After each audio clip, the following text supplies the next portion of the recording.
السلام عليكم. لا تنسوا الإعجاب بالفيديو والاشتراك في القناة تشجيعا لنا لنستمر بنشر المزيد إن شاء الله. Aujourd'hui, c'est qu'il y a une augmentation du nombre de cas confirmés en maison de repos grâce à la stratégie de testing qui est beaucoup plus large. Il y en a de plus en plus, donc c'est assez normal, voilà, finalement, qu'on ait de plus en plus de résultats. Alors, donc ça montre d'abord que l'épidémie est bien présente dans ces maisons de repos, mais ça permet quand même une meilleure gestion au sein des maisons de repos, vraiment de séparer les personnes positives ou malades et bien sûr des résidents qui n'ont pas encore rencontré, qui n'ont pas rencontré le virus. Donc ça, c'est quand même très intéressant en termes de gestion, même si on se rend compte qu'il y a beaucoup de personnes positives. Alors, il y a aussi une confirmation générale, comme vous l'avez dit, du nombre de la descente du nombre de décès en Belgique, puisqu'on est à 168 décès hier. Alors, ce qui est intéressant, c'est de voir que cette tendance commence aussi à se montrer en maison de repos, puisqu'il y a eu 103 décès sur les dernières 24 heures. Alors, ce qui est toujours un peu bizarre en maison de repos, c'est que seulement 3 de ces décès ont été confirmés par un test Covid-19 et 100 de ces décès sont toujours notifiés comme possibles. Donc ça, vraiment, on ne comprend pas, alors que la stratégie de testing a quand même s'est élargie depuis plusieurs jours. Comment est-ce qu'on n'arrive pas à plus confirmer l'ensemble des résidents en maison de repos. Pour voir si les chiffres sont effectivement révélateurs de la situation. Est-ce que vous diriez aussi que le pic de l'épidémie est passé? Est-ce qu'on peut le certifier aujourd'hui? Alors, le pic de l'épidémie est en train d'être passé, c'est-à-dire qu'on est vraiment dans le démarrage de la phase descendante après le plateau. Le problème, c'est que, là, vous en avez discuté, le nombre d'admissions à l'hôpital reste quand même, diminue, mais ça reste quand même très important. Et ce qui est important, c'est en fait l'occupation du nombre de lits au sein de l'hôpital et aux soins intensifs. Et donc, la charge de travail est très importante. Et ça, c'est dû à la longueur de la prise en charge de la majorité des patients.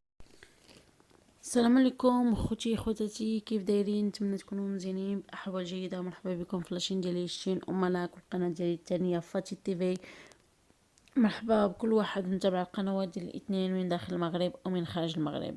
كما كتشوفوا اليوم جينا نهضروا على بلجيكا وعدد الاصابات بالمرض وشحال عندهم هذه 19 ابريل. يعني رانا باش جينا نقول لكم هذا التقرير ديالهم ديال 19 ابريل. بلجيكا تسجل 1313 إصابة جديدة بالمرض ليصل الإجمالي إلى 38496 حالة. أعلنت وزارة الصحة العامة الفيدرالية عن ارتفاع الحالات الإصابة بالمرض إلى عدد الوفيات. وبحسب التقرير اليومي الصادر عن وزارة الصحة البلجيكية، سجلت اليوم 1313 حالة جديدة بالمرض ليصل إجمالي الإصابات في بلجيكا إلى 38496 حالة، وتسجيل 230 حالة وفاة جديدة ليصل إجمالي الوفيات إلى 5683 حالة وفاة في بلجيكا. التقرير كاملا اليوم الأحد 19 أبريل هو اليوم تم الإبلاغ عن 1313 حالة جديدة بفيروس بالمرض في بلجيكا. يعيش 693 مريض في فلاندر و473 في بارونيا و132 في بروكسل، ولا يوجد معلومات تخص 15 شخص آخر، ليصل العدد الإجمالي للحالات المؤكدة في بلجيكا إلى 38496 حالة من المرض. الآن 4871 إجمالي المرضى بالمستشفى، مع تسجيل 265 حالة دخول جديدة خلال 24 ساعة الماضية. ويوجد حاليا ما مجموعه 1081 مريضا بالعناية المركزة، بالانخفاض قدره 38 مريضا في 24 ساعة الماضية. سجل خروج 8757 مريضا للمستشفى، وأعلن شفائهم منذ 15 مارس بزيادة 409 شخص خلال 24 ساعة الماضية. هذا وقد تم الإبلاغ عن 5683 حالة وفاة جديدة بزيادة قدرها 230 حالة خلال 24 ساعة الماضية.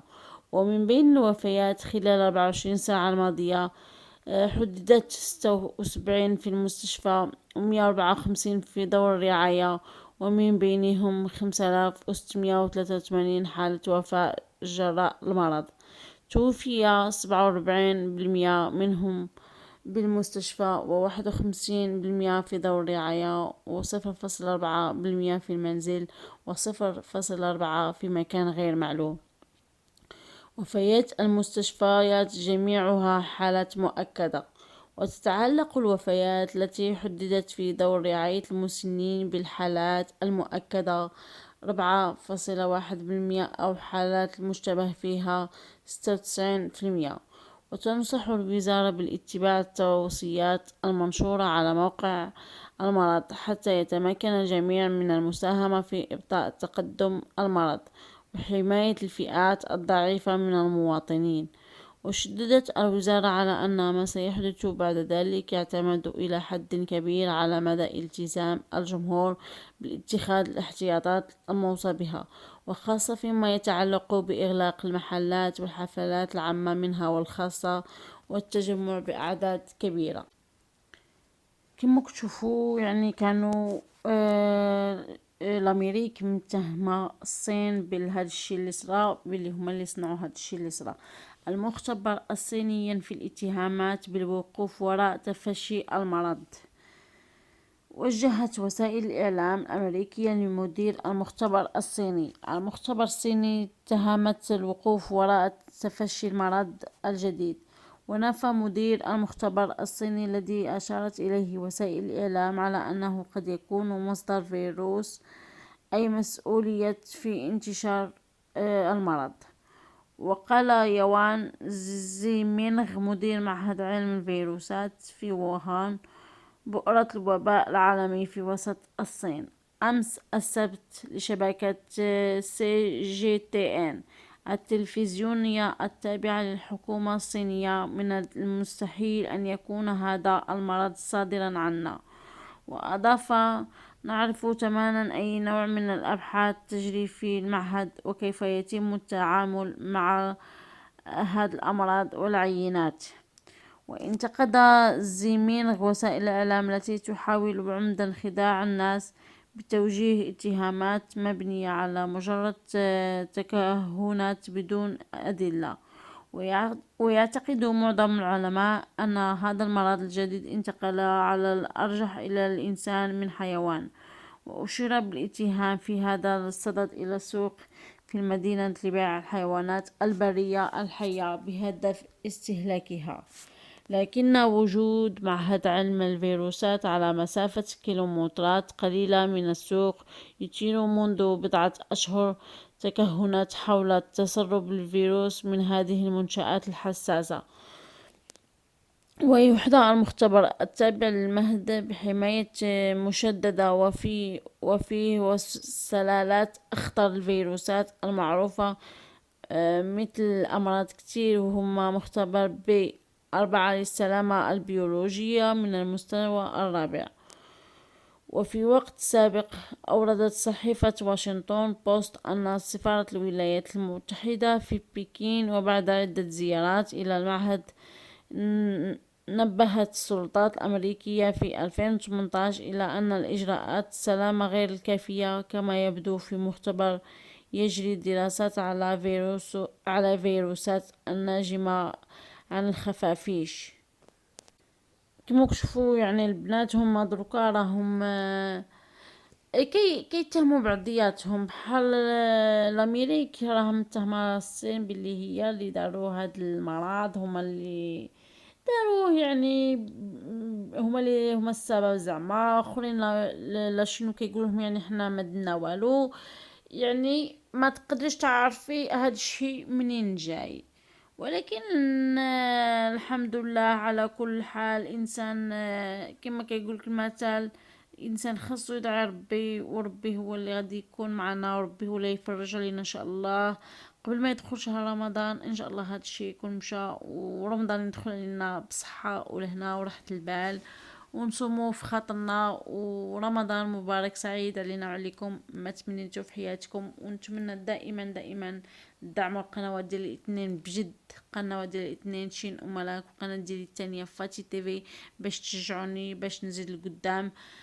شكرا كل واحد متابع القنوات ديالي، شكرا شكرا شكرا على التشجيعات ديالكم ليا، وشكرا العائله ديالي الكبيره والعائله ديالي الصغيره على الدعم ديالهم ليا. يلا نخليكم حتى الفيديو الجاي ان شاء الله. ما تنساوش دائما تبارطاجيو القناه ديالي. بسلامه حتى الفيديو الجاي ان شاء الله، ونتلاقاو. السلام عليكم. لا تنسوا الاعجاب بالفيديو والاشتراك في القناة تشجيعا لنا لنستمر بنشر المزيد ان شاء الله.